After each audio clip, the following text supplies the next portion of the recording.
Flora एक Dutch भाषा की टीचर है और वह बहुत खूबसूरत है। आज वह क्लासरूम में बैठकर अपना काम कर रही थी, लेकिन एक लड़का जिसका नाम केविन था उसे लगातार देख रहा था। वह फ्लोरा की तरफ बार बार देख रहा था क्योंकि वह उसकी तरफ आकर्षित हो गया था। जब फ्लोरा ने महसूस किया कि केविन उसे घूर रहा है तो उसने भी उसे नोटिस किया, लेकिन जब केविन फिर भी उसे देखने से बाज नहीं आया तो फ्लोरा गुस्से से उसकी तरफ देखने लगी।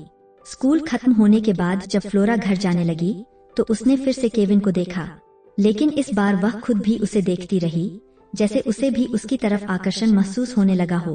अगले दिन जब क्लास में पढ़ाई हो रही थी तभी एक लड़की किसी बात पर फ्लोरा से बहस करने लगी। गुस्से में आकर फ्लोरा ने उसे क्लास से बाहर निकाल दिया, लेकिन तभी उसकी नजर केविन पर गई जो फिर से उसे घूर रहा था। स्कूल खत्म होने के बाद फ्लोरा ने खिड़की से देखा कि वही लड़की जिससे उसने बहस की थी केविन के साथ थी और केविन उसके साथ गलत व्यवहार कर रहा था। फ्लोरा को ऐसा लगा कि केविन ये सब कुछ सिर्फ उसके लिए कर रहा है। यह सोचकर वह परेशान हो गई और उसने एक दूसरे टीचर से बात की। फ्लोरा ने कहा कि केविन नाम का एक स्टूडेंट अजीब तरह से व्यवहार कर रहा है, लेकिन टीचर ने जवाब दिया कि केविन नया स्टूडेंट है और कुछ दिनों में सब ठीक हो जाएगा। अब फ्लोरा ने केविन को एक खाली क्लासरूम में बुलाया और उससे पूछा कि उसकी परेशानी क्या है, लेकिन केविन ने कहा कि सब कुछ नॉर्मल है और उल्टा फ्लोरा से ही पूछने लगा कि वह क्या चाहती है। फ्लोरा को उसकी ये बात अजीब लगी और उसने समझाने की कोशिश की कि वह एक नया स्टूडेंट है, इसलिए वह उसकी मदद करना चाहती है। लेकिन केविन फिर से वही बात कहने लगा कि सब कुछ नॉर्मल है और उसने दोबारा पूछा कि वह क्या चाहती है। जब केविन उसकी बात नहीं सुन रहा था तो फ्लोरा गुस्से में वहाँ से उठकर चली गई। बाद में जब क्लास खत्म हो गई और फ्लोरा जाने लगी तो उसने देखा कि केविन का बैग अभी भी क्लास में पड़ा हुआ है। वहाँ कोई और नहीं था, इसलिए उसने बैग खोलकर चेक करना शुरू कर दिया। बैग से उसने एक टी शर्ट निकाली और उसे सूंघने लगी, लेकिन तभी उसे महसूस हुआ कि कोई उसे देख रहा है। उसने तुरंत इधर उधर देखा, लेकिन वहाँ फ्लोरा वॉशरूम जाती है, लेकिन वहाँ पहले से केविन मौजूद होता है। वह उसके पास आता है और करीब जाने की कोशिश करता है। शुरू में फ्लोरा उसे नहीं रोकती, लेकिन फिर उसे याद आता है कि केविन उसका स्टूडेंट है और यह सब गलत है। यह सोचकर वह तुरंत पीछे हट जाती है और वहाँ से निकल जाती है। अगले दिन क्लासरूम में केविन फिर से फ्लोरा को घूरने लगता है। गुस्से में आकर वह उसे रोकने की कोशिश करती है, लेकिन केविन उसकी बात नहीं सुनता। फिर लंच टाइम के दौरान केविन फ्लोरा से कहता है कि वह स्कूल खत्म होने के बाद उससे मिलना चाहता है क्योंकि उसे कुछ बात करनी है, लेकिन फ्लोरा सीधे इनकार कर देती है।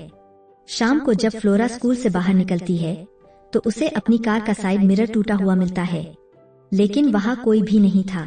घर पहुँचने के बाद कोई उसे बार बार फोन करने लगता है, लेकिन दूसरी तरफ से कोई बोलता नहीं। यह देखकर फ्लोरा को शक होता है कि यह सब केविन ही कर रहा है। अगले दिन जब वह स्कूल जाती है तो देखती है कि केविन पहले से ही क्लासरूम में बैठा हुआ है। उसे देखकर फ्लोरा डर जाती है और स्कूल से छुट्टी लेकर घर वापस आ जाती है। इसके बाद वह कई दिनों तक स्कूल नहीं जाती और अपने परिवार के साथ समय बिताने लगती है। एक दिन जब वह आर्ट गैलरी गई थी तो अचानक वहाँ केविन भी पहुँच जाता है। वह फ्लोरा से बात करना चाहता था, लेकिन फ्लोरा जल्दी जल्दी वहाँ से जाने लगती है। तभी केविन भी उसी लिफ्ट में आ जाता है जिसमें फ्लोरा थी। अब दोनों एक साथ कुछ समय तक एक दूसरे को देखते रहते हैं और फिर लिफ्ट में ही करीब आ जाते हैं। अब फ्लोरा भी खुद को रोक नहीं पाती, लेकिन यह सब करने के बाद फ्लोरा को बहुत पछतावा होता है। उसे लगता है कि उसने बहुत बड़ी गलती कर दी है, इसलिए वह ऑफिस से एग्जाम पेपर चुरा लेती है और उसे केविन की जैकेट में रख देती है। वह चाहती थी कि केविन को स्कूल से निकाल दिया जाए, क्योंकि अगर वह स्कूल में रहेगा तो फिर से उसे परेशान करेगा और फ्लोरा खुद को भी रोक नहीं पाएगी। इससे न सिर्फ उसकी जिंदगी खराब हो जाएगी बल्कि उसका परिवार भी बर्बाद हो सकता है। अब केविन पर एग्जाम पेपर चोरी करने का आरोप लगता है और पुलिस उसे गिरफ्तार कर लेती है। यह देखकर फ्लोरा बहुत खुश होती है, लेकिन कुछ दिनों बाद केविन को जमानत मिल जाती है। फिर एक दिन वह फ्लोरा की बेटी को उसके घर तक छोड़ने जाता है। जब फ्लोरा को इस बारे में पता चलता है तो वह बहुत डर जाती है। अब उसे लगने लगता है कि केविन उसे पाने के लिए कुछ भी कर सकता है, यहाँ तक कि उसके परिवार को भी नुकसान पहुँचा सकता है। इसलिए वह एक प्लान बनाती है। अगले दिन वह अपनी कार में बैठकर केविन के घर के पास जाती है। थोड़ी देर बाद जब केविन अपने घर से बाइक लेकर निकलता है तो फ्लोरा चुपचाप उसका पीछा करने लगती है।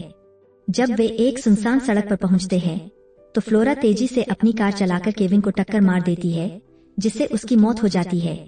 दोस्तों, फ्लोरा ने केविन के साथ गलती की थी, लेकिन केविन एक साइको लड़का था जो फ्लोरा के प्यार में पागल हो गया था। अब फ्लोरा के पास दो ही रास्ते थे, या तो उसे मार डाले या उसे जेल भेज दे।